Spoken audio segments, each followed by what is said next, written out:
Daisuki. Oh shit. Yes? Come in. Sir, we've got the suspect detained. Great work, officer. Give me the rundown. Well, we're investigating him for suspicious trading activity. In the past month, he's invested all of his savings into a single company, GameStop of all places. He's only a college student, and I think he works at McDonald's. But guess how much he's multiplied his account by? 1,000 times. Wow, and he's a college student? That means he's now worth $1,000. Not quite. It's much more than that.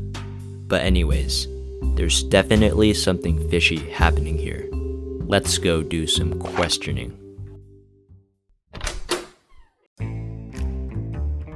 Alright, listen up. We can do this the hard way, or we can do this the easy way. Now, explain to me, why did you buy GameStop? Everyone knows it's a failing company. Well, I use this thing called Reddit, and sometimes people post about stocks with these funny little rocket emojis. Look at them. But here's the thing, I've noticed a pattern. You see, rockets go up, but stocks also go up. So I buy whenever I see rocket emojis. Look, it just sounds too good to be true.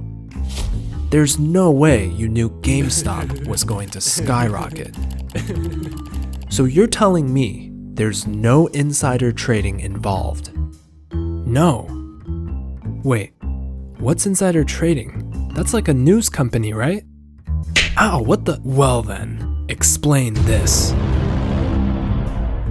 Okay. Yeah. Awfully suspicious. And let me ask you, what were you doing at GameStop? You really want me to believe you were there to just buy games? Yeah. Alright, I see you don't want to talk. You leave me no other choice. Officer, hold him down. Wait, you've got it wrong. Look, if you tell me the truth, you'll make my day. But if you don't, I'll promise to make your whole week.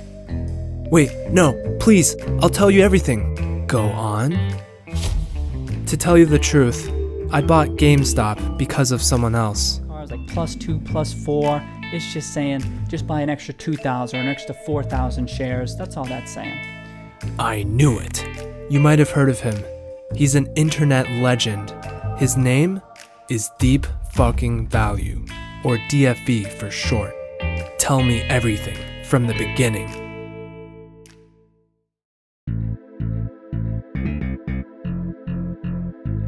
I first discovered him way before GameStop blew up. I was doing my thing, as usual, when I came across one of his posts on Wall Street Bets. As you can see, I have no idea what any of this means, but I do know that DFV had a large position in GameStop. That's quite big. And at the time, this was absolutely unheard of. To most people, GameStop was clearly a dying company.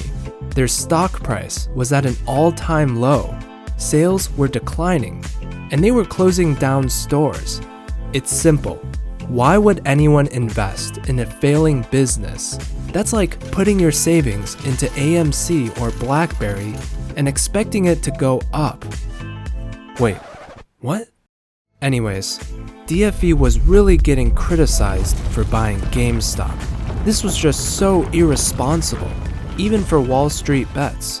I mean, just looking at his post, you can understand why so many people were angry. It's because he wasn't using Robinhood. Then it would be acceptable to lose money. But DFE was confident in himself. When it came to GameStop, He knew more than anyone else on Wall Street bets, which honestly isn't saying much. Contrary to popular belief, DFE knew that GameStop was not going bankrupt anytime soon. They were sitting on a large pile of cash, which at the time was more than their entire market cap. And although their revenue was declining, they have plenty of opportunity to reinvent their business. The stock was also heavily shorted, meaning there was a potential for a short squeeze. In other words, the stock price could go up very much. At first, I didn't think much about why he bought GameStop. I mean, I don't think much at all. But over the months, I kept seeing him post updates on his GameStop position. DFE was really serious about this. In fact, by November of 2019, he had quadrupled his investment. He could have easily cashed in, but DFE never sold. Gradually, some users began to realize that DFE was actually onto something. GameStop was actually a good investment. And here's where I come in. Now, I don't understand all of this finance stuff. I just really liked DFE. It takes a lot of balls to go against the masses, and seeing all of the people doubting him really hit home for me. I wanted him to win, no matter what. So I took this as an opportunity to buy GameStop. I didn't have much, but it was the least I could do to support DFE. Now, all I had to do was wait for the money to roll in.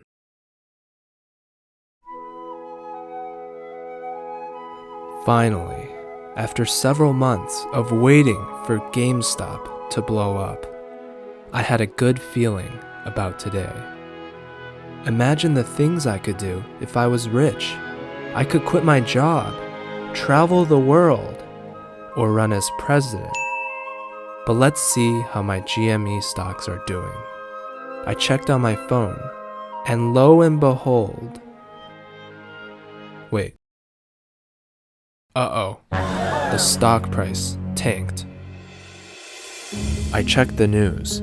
Apparently, GameStop reported a massive decline in holiday sales. I had no idea what to do.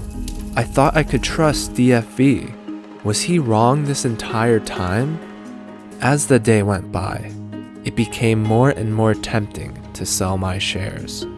Eventually, the pressure was too much to handle, and I caved in. But just as I was about to sell everything, I saw another post from DFE. And oh my god, all of his gains were wiped out of existence. Yet he was still holding. But why? Did he forget the password to his account? No, that can't be. DFE never sold because he was that confident in his position. And because of this, I decided that as long as DFE was still in, I would keep holding. But during the next several months, the pandemic hit, which drove the stock price even lower. But I never sold because I knew DFE was still in. And from here, everything changed. It started when Ryan Cohen, legendary e-commerce entrepreneur, saw the potential in GameStop. He took a massive 9% stake in the company, which caused shares to skyrocket 25%. But because Cohen made such a daring investment, it inspired others to do the same. With each passing day, sentiment on GameStop was improving. The stock price just kept going up, and DFE, well, his account was now valued at several $1 million. But we haven't even reached the climax. Remember how GameStop was heavily shorted? Well, this resulted in the ultimate short squeeze. At its peak, DFE's account was worth over $40 million. And while this was happening, the elite hedge funds who had been abusing their powers and shorting GME to the ground lost billions. DFE has left behind a legacy of resilience and determination. He held through some of the toughest situations and stayed true to himself when everyone doubted him. DFE will truly be remembered as a legend. There, are you happy? Beautiful. Now, if you'll excuse me, I've got to go cash in my earnings.